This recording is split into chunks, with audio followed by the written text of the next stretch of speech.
You see how you try to lump us in how we were wrong. Yeah, I was about to say, let's talk about some of your predictions, Spence. Yeah, Hey, yeah. man. Let's talk about it because let's talk about predictions. You was definitely wrong. No, come on. Don't do that. It's on record. It's on record. Yes. On record. Oh, you listen back to it today? Yeah, on record. Initially, I said it'd be like 5 million. I said that. No, and then you said diamond, bro. You said diamond. Diamond. Cool. I said diamond, but at one point, I slowly worked my way down because I definitely to like said, 2 to 3 million. Yeah, 2 to 3 million, and I was absolutely wrong. I think Nigel might have been the only one that was like, oh, he'll barely crack 1 million. No, but even that prediction was wrong. Like we were all wrong. And for the listeners, what we're talking about, so this way they're like, hey, what the hell they're talking about? We're talking about the album of the week. Drake released Certified Lover Boy, and everybody's talking about it. And there's a lot to say on it because not only the album itself, but things surrounding it. But one of the main things, since we're talking about it right now to lead into the topic, is the album sales.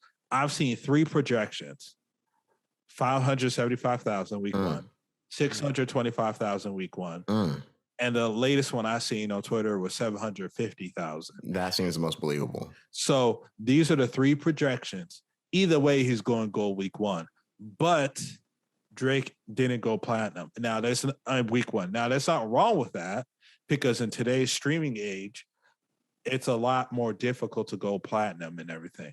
But it doesn't mean that you're a flop or anything because him doing 625,000 or 750,000, if that's actually the case, it just goes to show he's still the best artist in the world when it comes to sales in all genres, because there's no other artist this year that's touched that.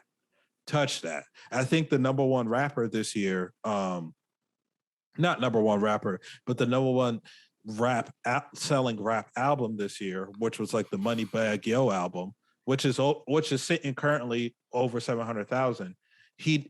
His week 1 numbers was nowhere near close to that.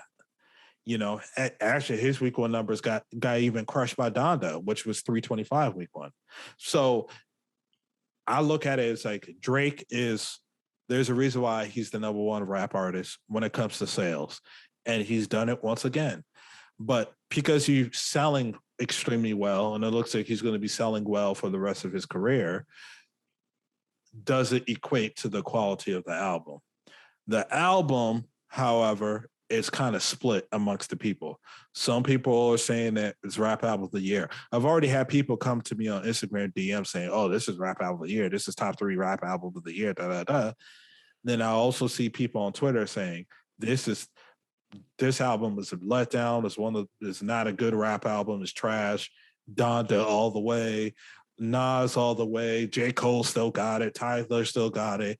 They're saying CLB is a joke of an album. Me personally, I like CLB. I think CLB was a good rap album. Is it perfect? No, but I liked it. We can deep dive into it, but I want you guys to get your thoughts off first before we get a little more into it. I mean, I look at it like this. I think I want to first to say congratulations to Drake. If 750 ends up being like the actual prediction and that's what he actually hits, that's a positive, because any of the other numbers, it still shows that he's still, like you said, the biggest selling artist, but it also shows like there is like a slight drop and is not in his sales. It's not a lot. I just think it's the product of the time. Why exactly. It's like that. Yeah. Because if this was like still the 2012, 2013 era, he would have been platinum. Yeah. Oh, absolutely. I agree with that. And I think, and that's the thing where I think, because I mean, we still had streaming in 2019 or 2018 when Scorpion dropped. And I think there was a lot of hype surrounding that album as well, because I think the rollout that we have, especially coming in the last week as certified, as CLB came out, it was somewhat similar to what we had for Scorpion, but it was a lot more added to it in terms of just from the ESPN thing, which I was completely wrong on, to like just any of the other stuff that he had coming out, whether it be artists or some of the other billboards. And even there was also a very interesting moment during the week. I'm not sure if you saw, but the picture where they had Donda. There was literally places where there were Donda and CLB billboards side by side with each other, all through the street. Like, which I mean, we'll kind of get a little bit more into like that part of things as we kind of talk about this album. But I think that also helped, and that also was like a very interesting part about this rollout for this album. But there was a split with a lot of fans, like you said, where we had people that like it or disliked it. Personally, to me, I like this album. I'm not. I like this album. I don't know where I put it at in terms of like on his list of Drake albums, but I know it's definitely. I'm not going to say it's the album of the year. I know it's going to definitely be in the conversation. It will be in that conversation for most people for multiple reasons. It's a good album for one, but then also it's Drake. So I think I think the reason why some people aren't a fan of this album is because everything that surrounded this album kind of throws you off when you actually get into like the subject matter on the album, right? Because in the album, it's a lot. This is probably much more of a heavy rap album for Drake. And I agree. It's much more rapping than but then I don't know, man. Compared to Scorpion, it's kind of like but Scorpion was a double disc though. Scorpion was a double disc, and technically speaking, this album had more rapping than Scorpion did. But what I will say is this: like this album, when somebody would say like, "Oh, this is a straight up rap album," I disagree with it because there was quite a few singing songs. Yeah, they were. Me and Nigel was like, "Yo, man, how did you feel about the Caribbean song on there?" I was like, "Yeah, that's." I don't think anybody was expecting the return of Caribbean Drake on this album. I can tell you for sure, I was not. I mean, I think. Listen, man. That's just a permanent place in his repertoire now. Yeah, it's always been. Has it always been? It's been for a while. It's been for a while now. Okay. It's been for a while. I agree, for a while, but not always. Yeah, not always. I'm talking about like we're going. You can probably date back before Passion Fruit, probably, because like he had certain vibes on Views. Views was the start of it. Exactly. I agree. Yeah. So, but that's like what? I mean, granted, that's what's that? 2016. Yeah, it's not overly long ago. It's like 2016.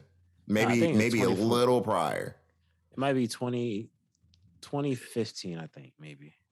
You know, it's crazy because so I understand why y'all call me the Drake hater now. I really had to like take like a really. I'm glad you found out about yourself. No. Just hear me out because the reasoning, it makes a lot of sense, you know? So listeners, people who pay attention to the podcast, if you follow us on Twitter, follow us on Instagram, you'll know that, you know, we do post things. However, this Friday when Drake came out, I saw 3 posts, not only from the Twitter, but also from the Highly Advised Instagram. We were on it. And you want to know why? It's because of this guy, Drake, and the album that he posted. It's there. I saw it. I listened to it, obviously, because we were here. And I liked it. I thought it was a good album. I didn't think it was bad. I think the reason for people hating on Drake with this album, because I think that's essentially what it boils down to, is that he's getting a little bit of hate, is because I think this album sounds like a Drake album in the way that a lot of people expected to hear it. But I don't think it's necessarily bad music because of that. I think there's actually a lot of good songs on here.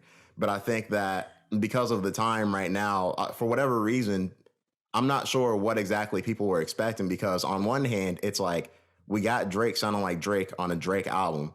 On another hand, it's like, oh, okay, he's not moving with the times. But it's like, I mean, is that really the case if he just sounds like himself?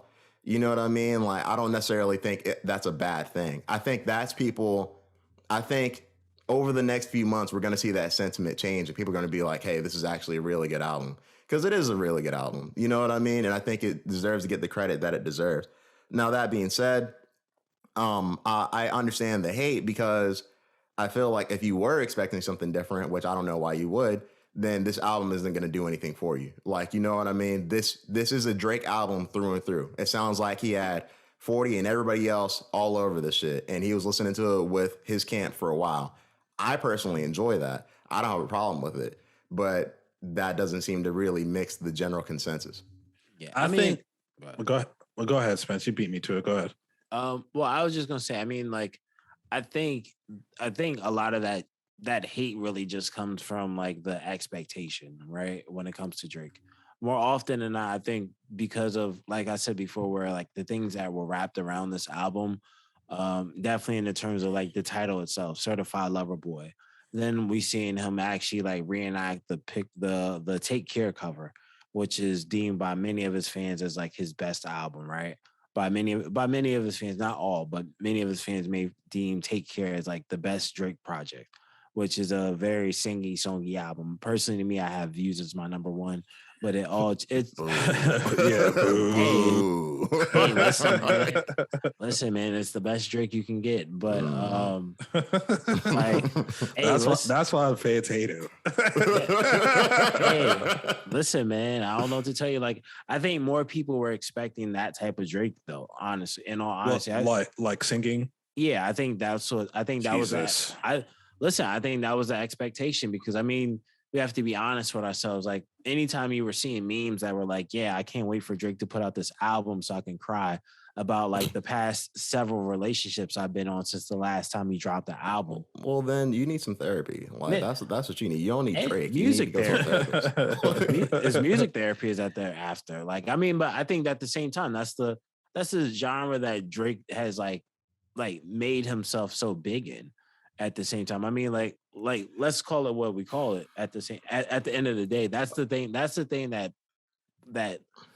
gets him, that makes him that much better at the dance. You know what kind of blows me about some fans when it comes to that type of sentiment, right?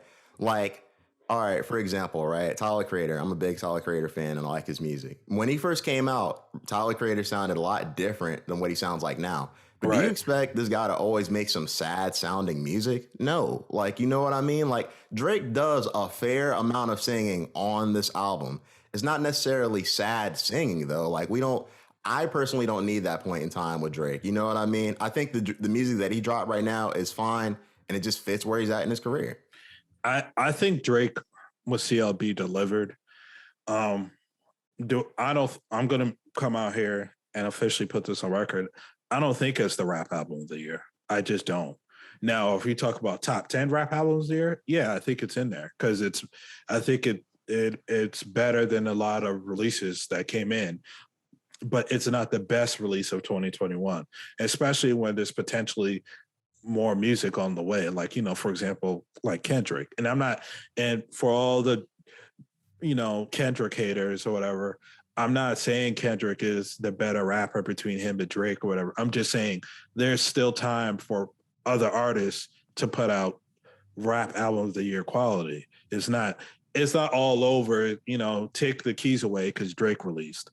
But what I will say about CLB is I think for the most part it delivered. I think for a 21 track album, I kept majority of the album and I was like, this is good. There are certain songs that I don't like. Like, I am not a fan of the Caribbean song on there. I'm not. I think there's a time and place for that kind of Drake. CLB to me just wasn't. Like, if we're going to take those guys seriously, as some people call him the greatest rapper of all time, if we're going to take him seriously of that, the Caribbean songs can't be a factor on why he's the greatest rapper of all time. Now, if you want to say he's the greatest artist of all time, then sure. But people are not debating if he's the greatest artist of all time. They're debating, is he better than Jay-Z, who's a rapper, not a guy who's a singer. So I think CLB is definitely in the conversation. But for my personal pick, I just don't think it's rap album of the year. So CLB is, I'll give it a thumb and a half. Yeah, I gave it a thumb and a half. I think it's a good album. Is it perfect? No, but I think it's a good rap album. And I think the real debate is it better than Donda?